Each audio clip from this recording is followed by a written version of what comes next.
की वो रात है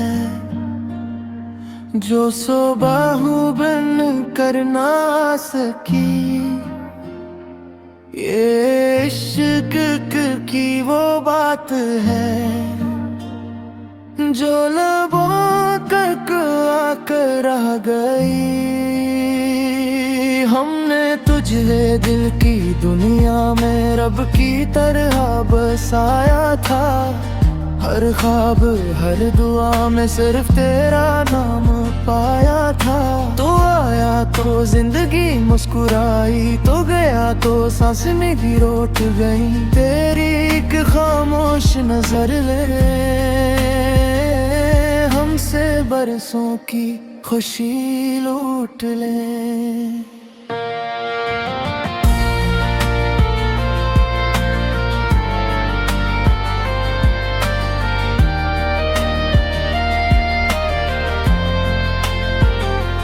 हमने इश्क को सब्र सिखाया, हर दर्द को चुपचाप सह लिया। तूने एक दिन हाथ छुड़ा लिया और हमने खुद को तोड़ लिया। रातें अब सवाल करती हैं, नींद मुझसे बात नहीं करती। आंखों में आंसू ठहर जाते हैं पर कोई फरियाद नहीं निकलती। तो कहता था ये इश्क हमेशा है, ये वादे लफ्ज़ों तक ही रहे।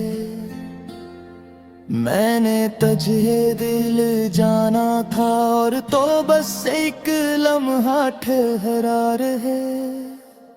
हमने हंसते चेहरे के पीछे अपना टूटा दिल छुपा लिया। दुनिया ने हमें मजबूत समझा और हमने खुद को अकेला बना लिया। आज भी तेरी याद आती है, किसी खुशबू किसी गाने में। दिल अब भी वहीं रख जाता है जहाँ छोड़ गए थे जमाने में। मुझे तुझसे कोई शिकायत नहीं, बस ये गम है कि हम न बन सके। इश्क जो इबादत लगता था वही इश्क हमें रोक दे सके। अगर कभी तन्हाई में तेरा दिल भर आए तो जान लेना कोई आज भी खामोशी से तुझे चाहे। ये मोहब्बत खत्म नहीं हुई, बस आंसू में ढल गई है। ये इश्क आज भी जिंदा है मगर गम की शिक्ल में।